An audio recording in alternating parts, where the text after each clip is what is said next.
Anda masih mendengarkan Nusantara Malam Pro 4 RRI Makassar. Iya, selamat malam sahabat budaya bersama Richard Ferdinand. Sekarang kita sudah terhubung ya dengan narasumber kita malam hari ini. Ada, iya,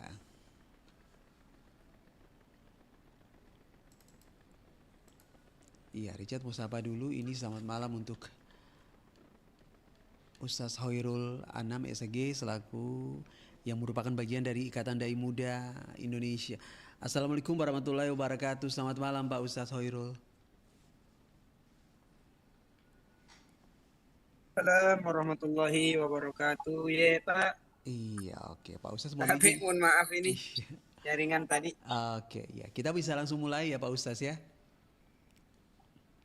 Oh iya iya, Ah, iya. silakan silakan. Oke.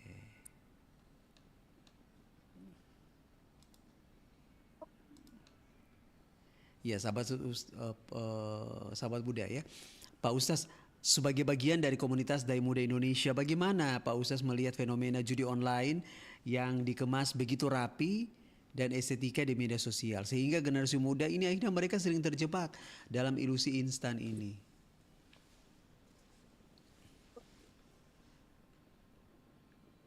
Iya Pak. Iya, oke. Kita ulangi ya Pak Ustaz ya. Oke. Sebagai bagian dari komunitas Dai Muda Indonesia, bagaimana Pak Ustaz melihat fenomena judi online yang dikemas begitu rapi dan estetika di media sosial, sehingga generasi muda kita ini mereka sering terjebak dalam ilusi instan ini? Oh iya iya Iya, iya Pak. mari silakan. Bismillahirrahmanirrahim. Saya lihat ini serigala berbulu domba, Iya, digital namanya Pak. iya, Desainnya cakep, ada selebritis, ada live, setiap tontonan-tontonan itu biasanya iklan-iklannya sedikit-sedikit, iklan-iklan. Pokoknya pikiran-pikirannya masyarakat kita atau generasi muda kita itu disusupi terus dengan hal-hal seperti itu, yang instan-instan seperti itu, mendapatkan uang. iya. Nah, begitu, Pak. Oke, oke, oke. Kami menyebutnya, Dai Muda itu menyebutnya dengan ilusi instan. Ya, di depan manis, di belakang nangis. Ya, awalnya enak, dapat satu kali dalam dalam seumur hidupnya mungkin satu kali dua kali, tapi habis semua hartanya Iya, gitu. Gara-gara ada yang salah satu di antara mereka yang menang, mungkin dapat hadiah, dapat uang sedikit. Akhirnya yang lain ketagihan, ketagihan, ketagihan gitu. oke. Iya. Nah, Pak Ustadz, kita tarik ke akar budaya kita ya, masyarakat Nusantara ini kan kita sangat menjunjung tinggi kehormatan lewat kerja keras. Nah, bagaimana fenomena ingin kaya tanpa kerja ini bisa mengikis nilai-nilai budaya leluhur tradisi kita ini, Pak Ustadz? Maksudnya pertanyaannya bagaimana itu, Pak? Iya, gini. Kalau ini kan kita berbicara mengenai akar budaya kita ya, masyarakat Nusantara, kita sangat menjunjung tinggi yang namanya kerja keras nih Pak Ustaz. Nah, bagaimana fenomena ingin kaya tanpa kerja ini bisa mengikis nilai-nilai budaya luhur tradisi kita? Ini tidak luput daripada urbanisasi atau digitalisasi. Ya, kita kan masyarakat kita, anak-anak muda kita itu selalu disusupi oleh teknologi. Iya. Jadi mereka itu lebih senang yang gampang-gampang, tidak mau bekerja keras. Maka prinsip-prinsip kita sebagai masyarakat, kalau kita ada di Sulawesi, keturunan orang Sulawesi, ada bahasanya itu siri, ya siri, ya, bahasa harga diri lah Iya. bahasanya. Lebih baik lebih baik apa namanya? Lebih baik mati daripada malu, bahasanya orang dulu seperti itu ya, siri napace itu. Kalau orang di daerah lain itu bahasanya juga lebih baik putih mata daripada lebih baik putih tulang daripada putih mata, lebih baik mati daripada malu, Pak. Orang-orang dulu itu seperti itu. Tapi zaman sekarang budaya-budaya zaman dulu itu dikikis oleh digital teknologi itu yang serba-serba instan, yang enak itu, Pak. Yang tidak susah, langsung jadi itu yang merusak. Ini hal seperti ini bukan hanya merusak kepada budaya Nusantara, baik orang sebagai orang Bugis, sebagai orang Madura, sebagai orang Jawa, banyak budaya-budaya yang dari leluhur diajarkan itu bagus, tapi ditinggalkan oleh generasinya. Banyak yang ditinggalkan. Termasuk budaya-budaya keagamaan itu banyak yang ditinggalkan. Ya karena teknologi itu, yang serba-serba instan itu. Ingin kaya tanpa kerja. Nah, sedangkan budaya Nusantara itu kerja keras. Budaya Nusantara itu adalah kerja keras. Nah, kemudian kalau dalam Islam nih Pak Ustaz, kita kan mengenal konsep rezeki halal yang membawa berkah ya. Nah, sementara judi ini kan menawarkan hasil yang begitu sangat cepat dan instan, tapi ternyata semu. Nah, bagaimana dakwah anak muda ini menjelaskan perbedaan mendasar antara keberuntungan nasib dalam judi dengan tawakal dan ikhtiar yang diajarkan oleh agama?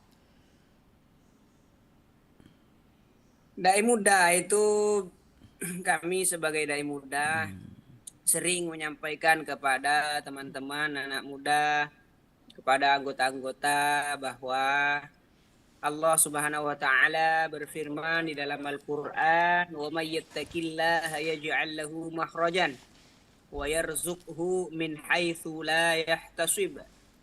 Barang siapa yang bertakwa kepada Allah, barang siapa yang patuh terhadap aturan Allah dan melaksanakan apa yang diperintahkan Allah, menjauhi larangannya, maka orang tersebut mendapatkan rezeki dari Allah dari arah yang tidak kita duga.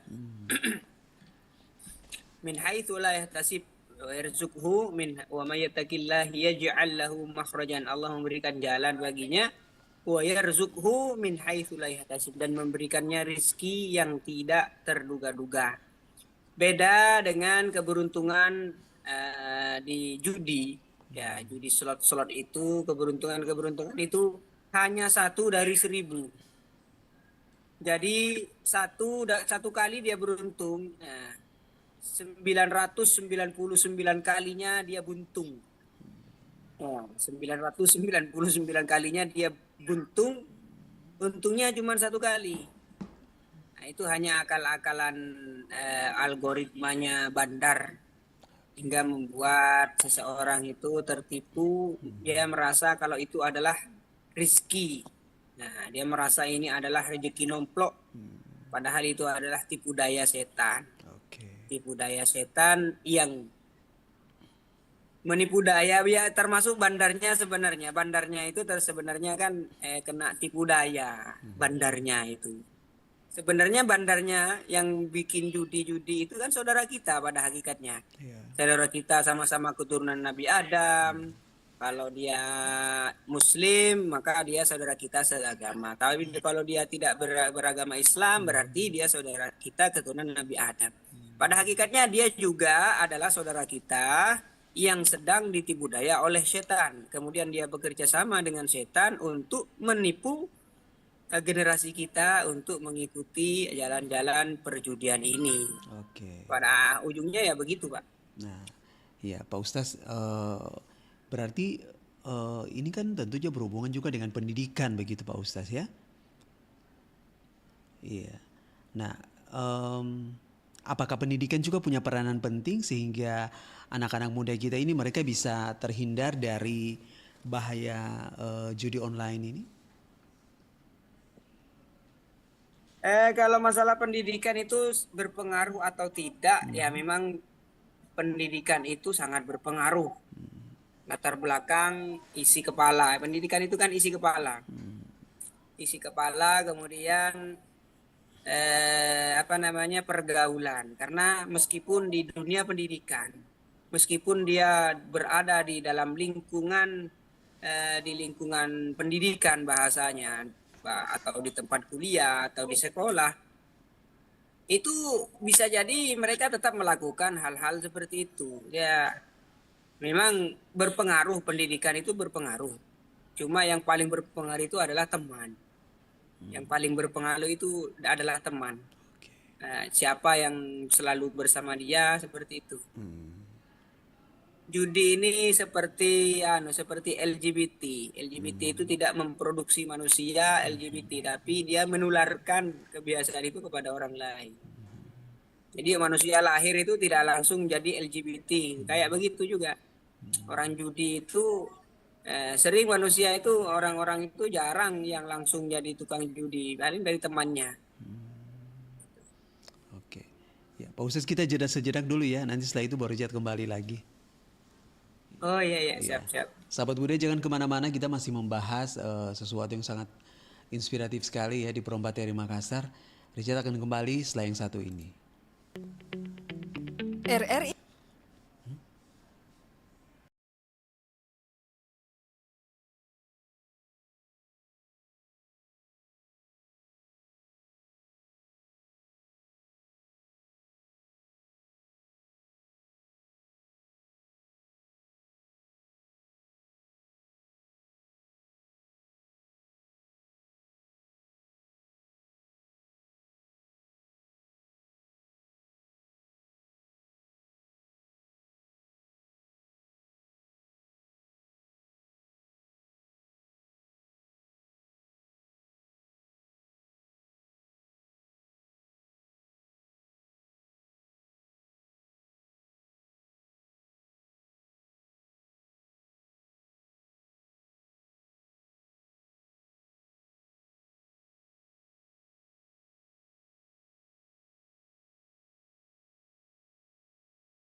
terkini dari seluruh Indonesia. Unduh sekarang di Google Play dan App Store aplikasi mobile RRI News, membawa dunia ke dalam genggaman Anda. Aplikasi mobile RRI News, berita terkini dan terpercaya dalam genggaman Anda.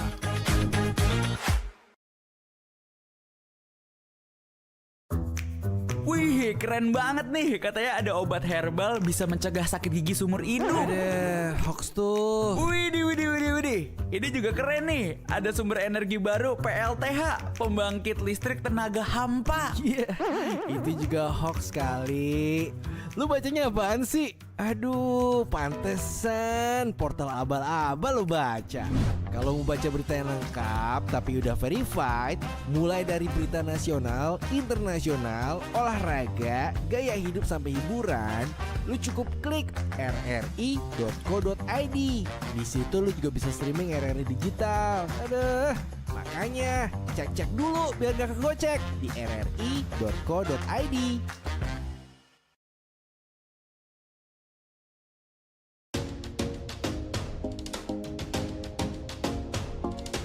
Di era disrupsi dewasa ini, RRI berupaya memperkuat diri dengan menghadirkan kontennya secara multi-platform untuk memastikan pelayanan kepada publik secara lebih optimal.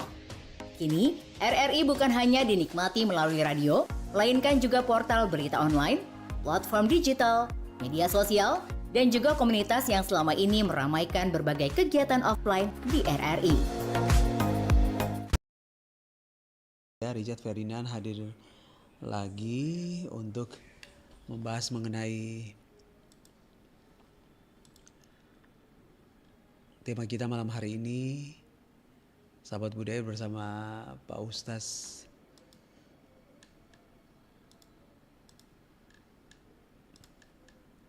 Iya, Hoirul Anam Esagis yang merupakan bagian dari Ikatan Dai Muda Indonesia. Malam hari ini sahabat budaya kita masih membahas mengenai rezeki halal versus ilusi instan, perspektif dakwah dalam melawan judi. Oke, Pak Ustaz, tapi kita lanjut lagi nih Pak Ustaz.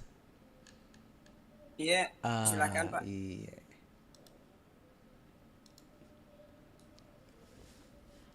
Iya, Pak Ustaz, di Sulawesi Selatan ini kan kita punya konsep siri nih, yaitu harga diri atau malu. Mengapa benteng budaya siri ini bisa jebol di kalangan pelaku judi online saat ini?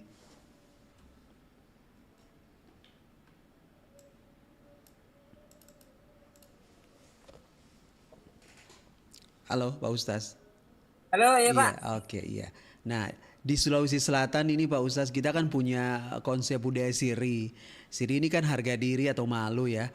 Nah, mengapa benteng budaya siri ini bisa jebol di kalangan pelaku judi online saat ini?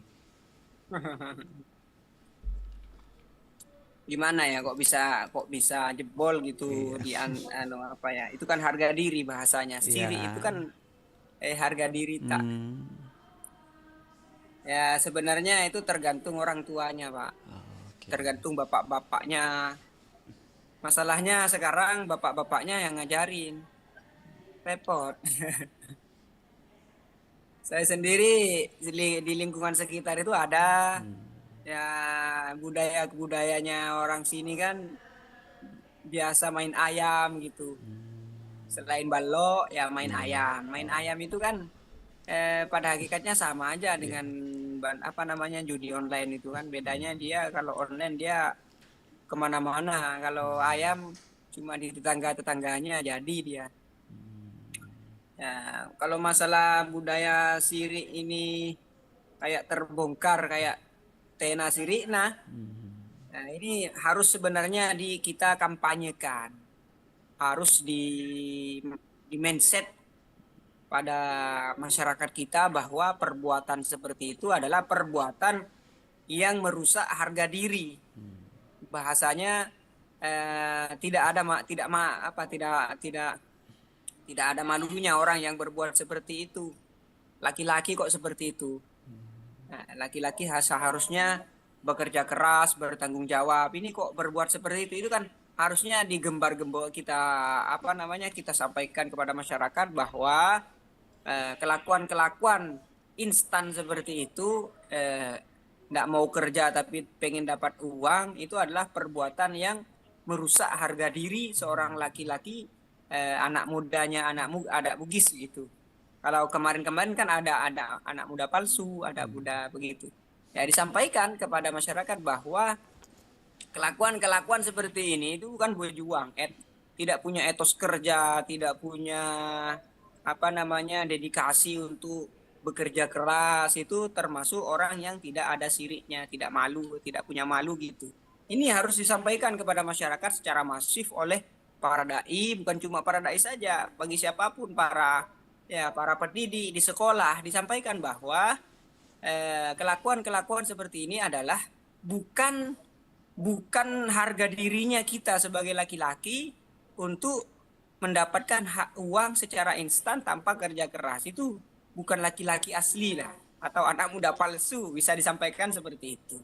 Oke, iya. Nah, Pak Ustaz, ini kan banyak pelaku judi nih, mereka terjebak karena merasa penasaran atau menganggap bahwa judi online ini kan seperti hiburan pengisi waktu luang. Nah, bagaimana budaya tabe atau kesantunan dan mawas diri serta konsepsi pakatau ini saling memanusiakan bisa kita gunakan untuk saling mengingatkan sesama anak muda sehingga mereka tidak terlalu jauh atau bahkan jatuh ke lubang judi online ini, Pak Ustaz.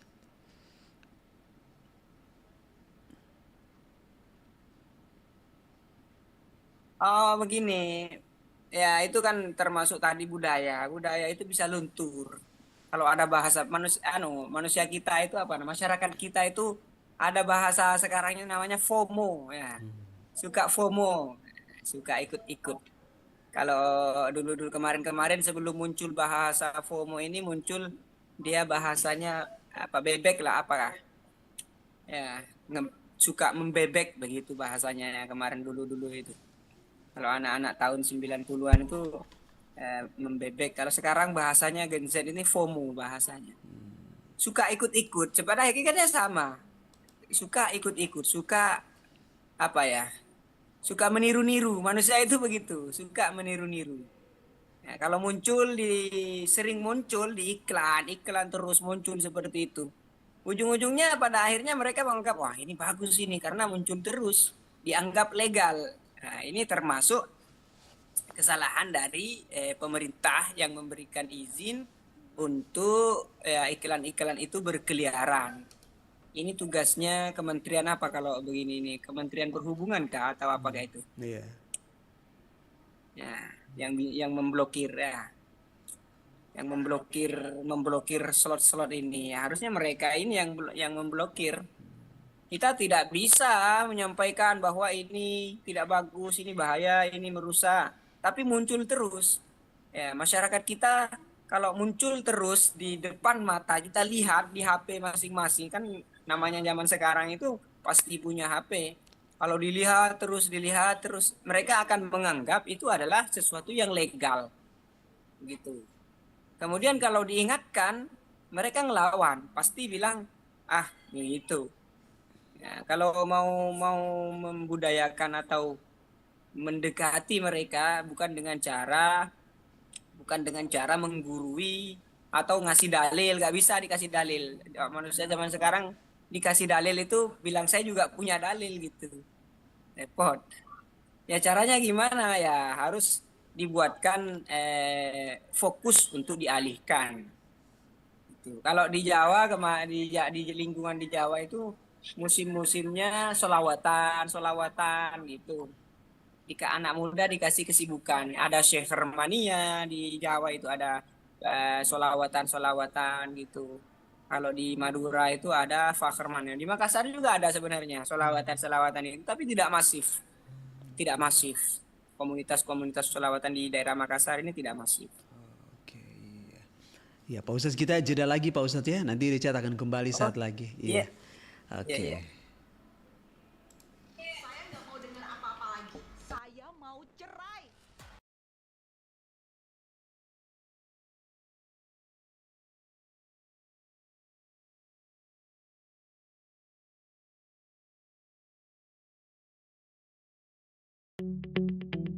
RRI Digital dengan tampilan baru, berbagai konten kolaborasi dari berbagai program nasional, termasuk siaran visual langsung, siaran radio langsung, daftar putar musik, podcast, berita video, dan berbagai fitur interaksi pengguna dalam permainan.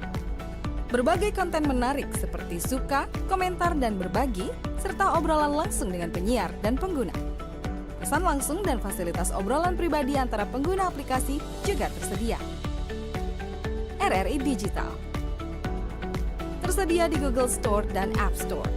RRI Digital.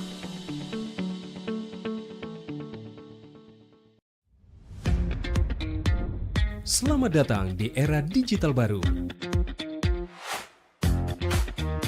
RRI News kini hadir di genggaman Anda dengan aplikasi mobile terbaru. Temukan berita online terkini, cepat, dan terpercaya langsung dari perangkat Anda dengan fitur pembaruan berita real time dari aplikasi mobile RRI News. Anda tak akan pernah ketinggalan informasi. Nikmati kemudahan akses berita nasional dan internasional, berita terpopuler, dan video berita.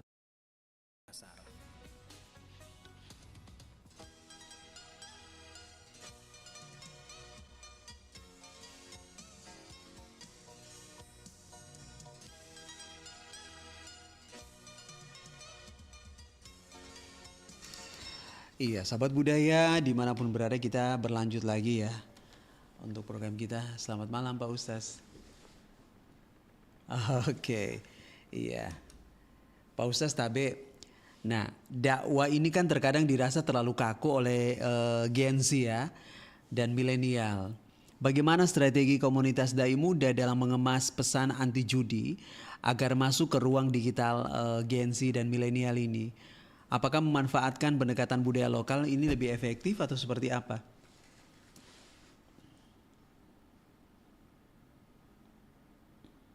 apakah pendekatan budaya lokal itu efektif? Bisa jadi seperti itu, bisa jadi. Cuma kembali ke situ, generasi muda kita itu gampang sekali mengikuti budaya-budaya baru. Kalau kita masifkan kaku, ya sama dengan kabur dakwah atau kubur dakwah. Makanya pakai 3M, meme, ya gambar-gambar, kita bikin gambar begitu. Atau dengan musik, atau dengan bikin konten, ya 15 detik. Ya, bikin konten 15 detik, seketer, sedot cuan, ambiar, terpuruk. Atau bikin podcast, ngobrol pakai bahasa, ya lu gue, kolaborasi dengan kreator lokal pakai bahasa Bugis begitu. Apa deceng, ya, orang Sulsel lebih dengar kalau dibilang jangan gadaikan syirik tak karena slot daripada judi, ya daripada judi haram titik. Ya, pakai bahasa umat, pakai bahasa masyarakat sekarang, pakai bahasa anak muda, dengan meme tadi itu, dengan bikin membuat lagu-lagu atau konten-konten yang secara masif menyampaikan kepada generasi muda bahwa perbuatan seperti itu adalah tidak ada harga dirinya gitu. Nah. Lalu bagaimana mereka yang sudah terlanjur kecanduan dan merasa uangnya harus kembali, di mana ilusi-ilusi seperti ini kan begitu sangat kuat nih Pak Ustadz. Di awal tadi Pak Ustadz mengatakan bahwa dikasih menang dulu di awalnya, tapi setelah itu kan ujung-ujungnya di belakang itu kan akhirnya kan menjadi sesuatu yang justru menderita sebenarnya. Nah, dari kacamata dakwah psikologis, bagaimana cara terbaik merangkul dan memulihkan mentalitas sehingga mereka yang sudah terlanjur tadi ini biasa kembali percaya pada proses rezeki yang halal? Ya, secara psikologi ini disebut dengan sang kos falasi atau terlanjur keluar duit seperti itu Pak ya. Seumpamanya orang sudah habis 10 juta, 50 juta. Dia ingin modalnya kembali. Akhirnya dia terus kejar bagaimana caranya kembali. Ya, bagaimana didakwahi orang yang seperti ini kalau sudah terlanjur seperti ini? Orang begini nggak bisa didakwahi, nggak bisa diceramahi. Orang seperti ini harus dirangkul. Paling tidak bagaimana caranya orang seperti ini dia mendapatkan uangnya kembali, meskipun bukan uang yang itu, uang yang lain lah bahasanya itu. Ya, dikasih gambaran bagaimana caranya mendapatkan uang. Sekarang ini dapat uang itu bisa dikatakan mudah ya, bisa kita untuk seperti dropsider, bukan barang tak. Kalau orang zaman dulu kan makelar bahasanya, bisa jadi makelar kalau orang zaman dulu. Kalau zaman sekarang itu kan dropsider atau jadi affiliate di marketplace digital itu. Nah, jadi bisa diajarkan untuk dapat uang. Ada cara yang tidak terlalu berat, tanpa modal, ya caranya seperti itu. Tapi tidak bisa didakwahi orang seperti ini, tapi harus dirangkul. Kalau didakwahi tidak akan masuk karena sudah terlanjur bahasanya jengkel, sudah dipermalukan secara pribadi. Oke. Itu. Berarti ini efektif Pak Ustadz ya? Ya? Berarti ini efektif ya? Merangkul Insya Allah mereka. efektif. Oke, Ya, amin. dirangkul. Kalau diceramahi nggak mempan ya, nggak mempan. Iya, karena udah terlanjur ya. Paling bilangnya dia bukan kita yang kena. Begitu kalau diceramahi. Iya. Malah tambah ngamuk nantinya. Malah tanpa ngamuk. Iya. Nah, Pak Ustadz, ini kita udah di penghujung kebersamaan ini, mohon izin sebagai penutup. Apa sebenarnya pesan utama dari Pak Ustadz untuk seluruh pendengar kita, khususnya generasi muda, sehingga mereka mampu menyelaraskan ketaatan beragama dan kehormatan budaya dalam menjemput rezeki yang halal? Baik, closing statementnya itu kepada generasi anak muda zaman sekarang itu, Gen Z, Gen milenial, anak-anak yang energik, bahasanya energik, keren. Jangan pernah gadaikan dua harta mahal yang kita miliki, yaitu iman dan syirik. Syirik tak. Rezeki itu kayak sholat. Rezeki kita itu seperti sholat. Ada waktunya, ada caranya, ada berkahnya. Ya, meskipun kita ya berusaha bagaimanapun, apalagi dengan cara instan, kalau bukan rezekinya habis, tidak akan kembali kepada kita. Apalagi yang cuman instan, yang instan itu yang ada cuma mie instan. Kalau uang instan nggak ada. Itu hanya penipuan, tipu daya bandar itu. Oke. Jadi penguatannya dari sisi apa ini yang ini? Penguatannya harus bagaimana nih Pak Ustaz? Sinergi antara agama dengan budaya. Oke. Agama diajarkan bahwa mayattaqillah yarzuqhu min haitsu la yahtasib. Barang siapa yang bertakwa kepada Allah, maka orang tersebut mendapatkan jalan kemudahan dan rizki yang tidak dia sangka-sangka secara agama. Secara budaya, bahwa orang yang melakukan judi, ya, ingin dapat uang tanpa kerja itu tidak ada harga dirinya. Apalagi kita sebagai orang Indonesia, orang Bugis, orang Madura, ya, orang Jawa, orang Aceh, kita jangan pernah menggadaikan harga diri dengan hal-hal seperti itu. Sedangkan budaya kita itu adalah budaya kerja keras, tanggung jawab, dan etos kerja. Oke. Iya. Oke, Pak Ustaz Hoirul Anam SAG yang merupakan bagian dari Dai Muda Indonesia. Terima kasih Pak Ustaz. Sama-sama Pak. Iya, sudah memberikan Richard. ceramah yang begitu istimewa Mohon maaf untuk tadi kita. terlambat masuk Oke. karena Iya. Iya, sekali lagi terima kasih Pak Ustaz sudah meluangkan waktunya buat kami di sini. sama-sama Iya, Pak. semoga perbincangan kita ini membawa berkah yang sangat positif ya, dan memberikan dampak yang istimewa bagi sahabat-sahabat kita di luar sana. Iya, sekali lagi iya. Assalamualaikum warahmatullahi wabarakatuh, Pak Ustaz. Waalaikumsalam warahmatullahi wabarakatuh. Iya, sahabat budaya dimanapun berada, terima kasih banyak untuk kebersamaannya. Sekaligus Richard pamit ya. Nanti kita ketemu lagi di lain waktu.